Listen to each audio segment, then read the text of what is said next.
Assalamualaikum warahmatullahi wabarakatuh. Alhamdulillah, alhamdulillah rabbil alamin wal aqibatu lil muttaqin wa la udwana illa 'alal zalimin.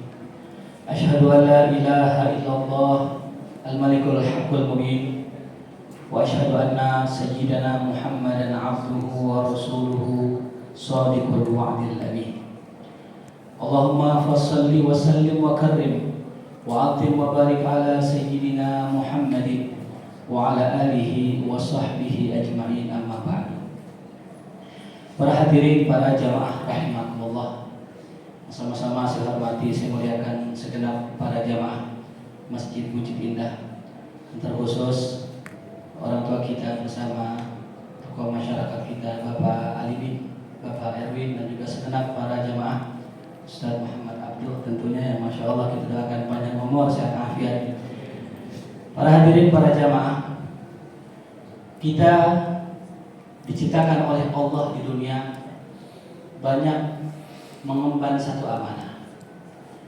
Di antara amanah yang besar yang Allah berikan kepada kita, kita dititipkan satu hal yang besar yang dinamakan dengan qalbu.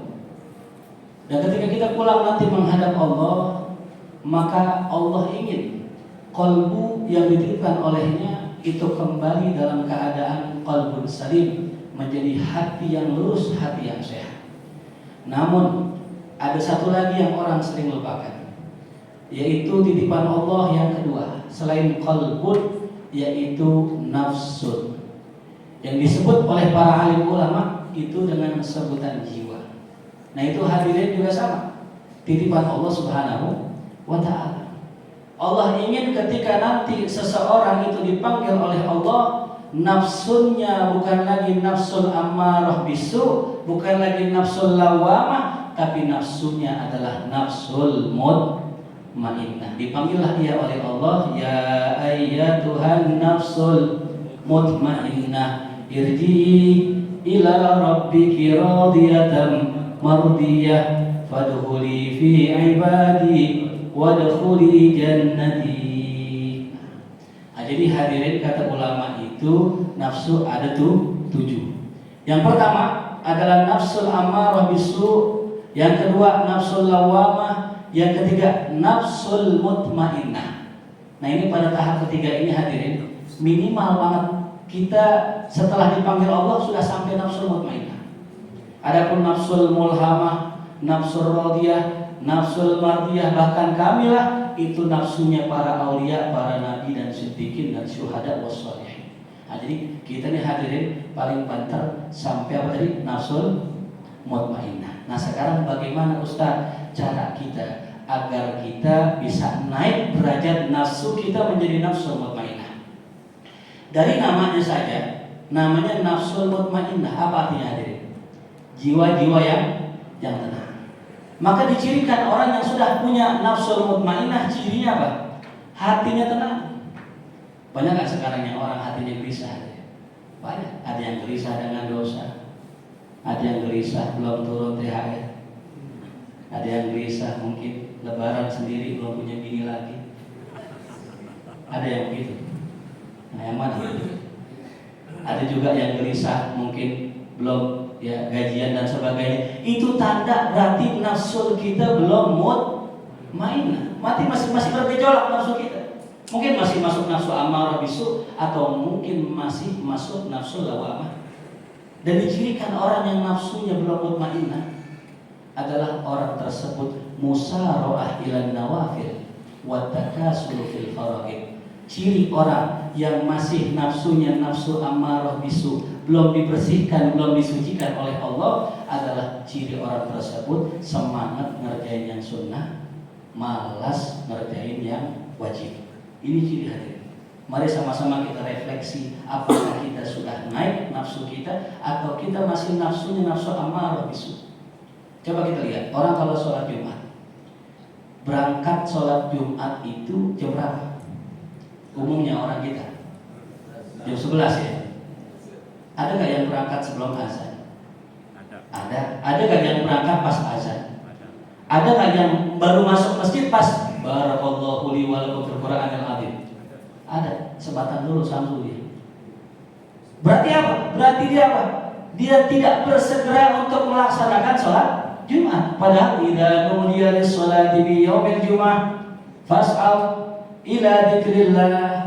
Kalau disuruh panggilan Jumat, fas'au ila dzikrillah, bersegeralah sholat. Wa darul bai', tinggalkanlah jual beli.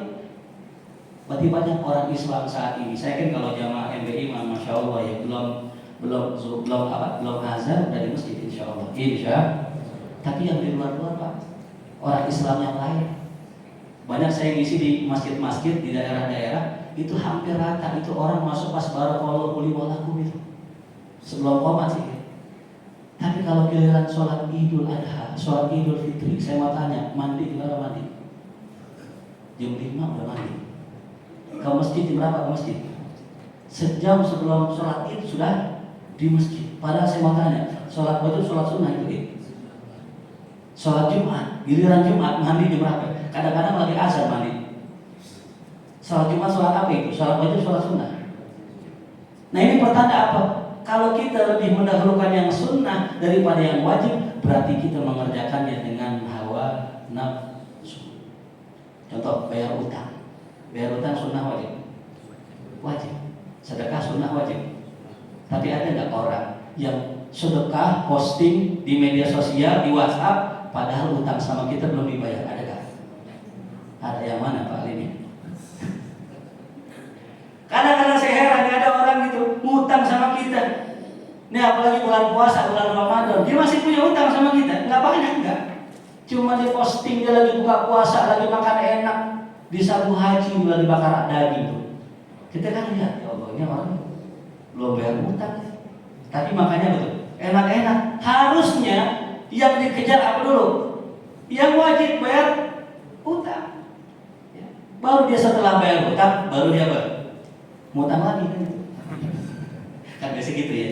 Saat ini hati-hati nih, ada modus sekarang Pak Haji. Ada orang sekarang modusnya begini, Ustaz, minjem duit dong, berapa? 1 juta. Oh ya siap. Kirim nomornya gini, kita kirim.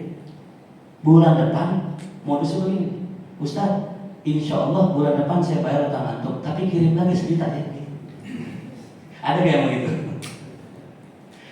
Begini nih, dia mempersulit dirinya. Hadirin rahimakumullah. Maka siapa orang yang punya utang nggak dibayar, dia bikin sulit orang lain yang mengutangkan kepada dia, maka kelak nanti hidupnya akan susah karena sering dia mengsusahkan orang lain.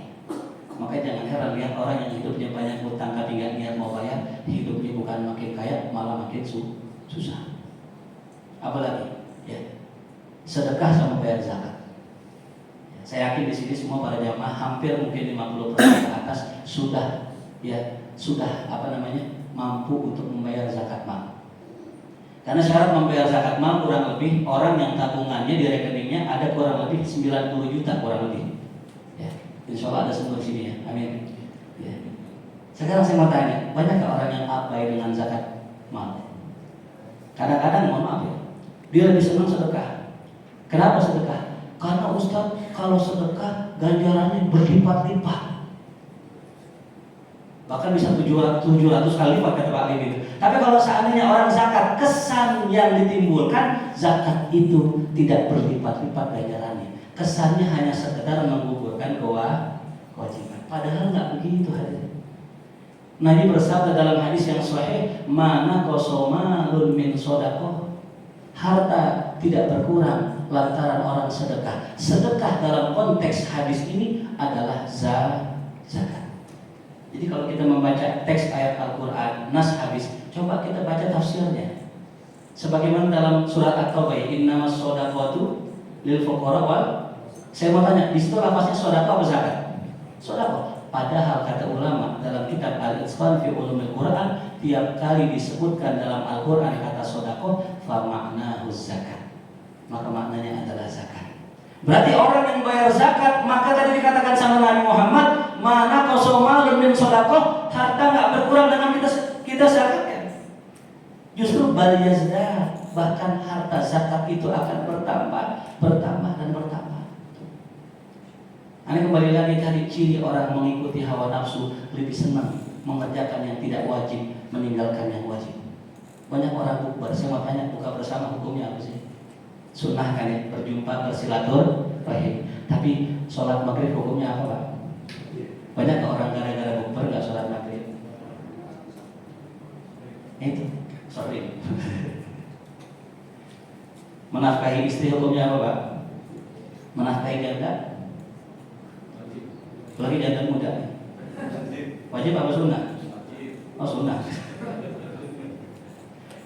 Menafkahi orang lain termasuk janda-janda sunnah, menafkahi istri wajib. Kadang orang lebih jor sama janda sebelah Pak. HP-nya dilihat retak-retak, neng HP jelek banget, ganti apa? Ya Pak Haji saya nggak punya duit Pak Haji. Udah gampang nanti kirim nomor rekeningnya, ditransfer. Bininya lah HP-nya dilakban nanti. Bini orang di janda sebelah tadi HP-nya baru, bini sendiri HP-nya dilakban. Ini nauzubillah. Minta kalau di sini mah insya Allah nggak ada, di sini nggak ada, di situ ada. Jadi hadirin rahimahumullah, kita refleksikan diri kita, apakah kita orang yang termasuk mengikuti nafsu ataukah kita termasuk orang yang mengikuti ilmu. Jadi pilihan cuma dua Pak, ikutin ilmu atau ikuti nafsu. Itu. Kalau kita ikuti ilmu selamat kita, tapi kalau kita ikuti nafsu nggak selamat. Contoh, orang kalau buka puasa makan lontong satu, gorengan satu, cukup nggak sebenarnya? Cukup. Tapi karena nafsu Pak, kita lewati kan jalan raya Bukit Raya kan panjang banget tuh. Itu tiap kanan kiri ada tukang apa? Tukang dagangan. Lihat tukang lontong, beli lontong. Lihat tukang dimsum, beli dimsum. Tukang biji salad, beli biji salad. Tukang kurma, beli kurma. Semua kita beli. Pas sampai meja makan ternyata cuma satu menu yang kita makan. Itu berarti ngikutin ilmu, abang ngikutin nafsu. Maka simpel, kalau mau selamat ikutilah ilmu, jangan ikuti nafsu. Cuma masalahnya Ustaz, bagaimana kita mendidik nafsu kita? Ini caranya, kita hadir sholat tarawih ya. Kita duduk, kita diri, dan kita mendengarkan imam. Itu adalah kita melatih hawa nafsu. Ini para jamaah saya yakin di sini kan umurnya jauh di atas saya ya. Apalagi Pak Arif ya, Masya Allah umurnya sudah senior. Tapi beliau mau duduk dengerin saya. Padahal kemarin saya salah datang ya. Kemarin ceritanya saya malam kemarin sudah kesini. Ternyata beda jadwal. Beliau tanggal 13, di HP saya tanggal 12. Ini yang benar yang mana? Apa kita perlu sidang isbat lagi? Tapi ternyata subhanallah ya, Pak Alimin, semua para jamaah, Pak Erwin, semua mau duduk dengerin saya. Ini kan cara kita melawan hawa nafsu. Makanya mohon maaf, banyak orang-orang tua di sana ketika melihat yang ceramah anak muda di pulang, anak muda tahu apa sih? Nah padahal kalau kita seandainya duduk kita dengarkan, kita sedang melatih diri kita dengan sifat yang mulia, yaitu sifat tawadu. Tawadu di sini bukan tawarkan duit, bukan. Rendah hati. Dan juga yang kedua, kita sedang melatih diri kita untuk sabar. Kan kita kalau udah sholat tarawih, udah tinggal witir nih, ibaratnya kan kalau Lionel Messi udah depan gawang nih. Tinggal apa? Tinggal ditendang dikit masuk gawang nih kan. Ya, kita duduk dulu, dengar ceramah dulu sebentar. Sabar gak Pak? Sabar. Nah ini melatih diri kita.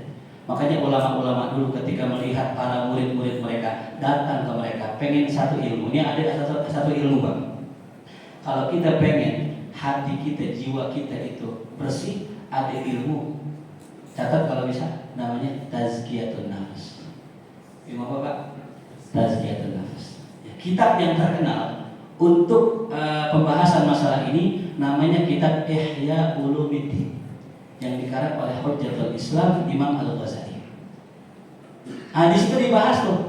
Intinya apa? Intinya kalau kita punya jiwa, punya nafsu, itu harus ditingkatkan. Caranya seperti apa? Caranya kita belajar akhlak-akhlak yang mulia. Dan bukan hanya sekedar ilmu Pak. Ini air putih. Kalau kita punya, untuk menghilangkan dahaga, cukup nggak kita tahu ini air putih? Nggak cukup. Kita harus apa Pak yang kedua? Setelah kita tahu ini air putih, biar hilang hausnya kita harus apa? Harus minum. Jadi nggak cukup kita tahu sekedar ini sifat mulia, ini sifat baik, ini sifat terpuji. Nggak cukup, kita harus mengamalkan sifat tersebut. Bagaimana caranya? Praktekkan, jalankan langsung dalam kehidupan kita. Ada seorang guru melihat seorang murid datang. Ini murid kebetulan anak orang kaya. Mohon maaf ya, ketika ada seorang kaya datang ke ustaz, biasanya ada sedikit membawa unsur kesombongan. Maka si guru ini melihat ada unsur kesombongan di hati muridnya. Sang guru bilang sama muridnya, wahai muridku, ente kalau mau jadi belajar sama saya, ikut saya ke pasar. Siap guru, ikut ke pasar. Ternyata di pasar itu gurunya nyuruh muridnya yang anak orang kaya tadi gotong semua barang-barang bawaannya. Setelah gotong barang-barang bawaannya sampai rumah, ditaruh, dah ente sah jadi murid aneh. Kenapa? Karena mau belajar sifat tawadu. Jadi simpelnya begitu. Bagaimana melatih hati kita biar rendah hati? Cium tangan orang yang ada di hadapan kita. Kalau kita pengen melatih sifat dermawan, tiap kotak amal lewat, masukin duit. Kan banyak orang yang ketika kotak amal lewat pura-pura tidur, dia orang begini, udah lewat belum gitu. Dia dengar suaranya, belum lewat. Dia rogoh kantongnya kagak ada duit. Rumahnya bagus, mobilnya bagus, cuma ada 1.000 perak di kantong. Pas banget kebetulan tuh kotaknya kayu kan, dimasukin 1.000 perak, bertuk begitu bunyinya. Makhluk gitu. Itu namanya sifat apa tuh?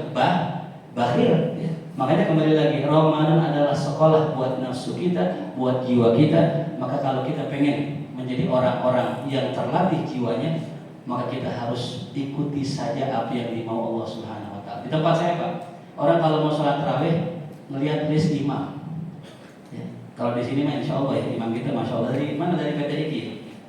Oh, dari London. Di tempat saya itu orang lihat list imam, Pak, dicari, Ustaz, ada nggak imam yang ikhlas? Wah, siapa imam yang ikhlas? Yang kalau imam nggak dibayar? Bukan, yang suratnya al-ikhlas gitu. Itulah imam favorit kita ya, makanya Ustaz Abdul kemarin baca al-ikhlas, wah ini Ustaz favorit ini. Ya mudah-mudahan ya Allah bersihkan jiwa kita, Allah bersihkan sanubari kita, Allah angkat nafsu kita menjadi nafsu mutmainnah dan pulang kepada Allah dalam keadaan qalbun salim. Terima kasih, mohon maaf. Assalamualaikum warahmatullahi wabarakatuh.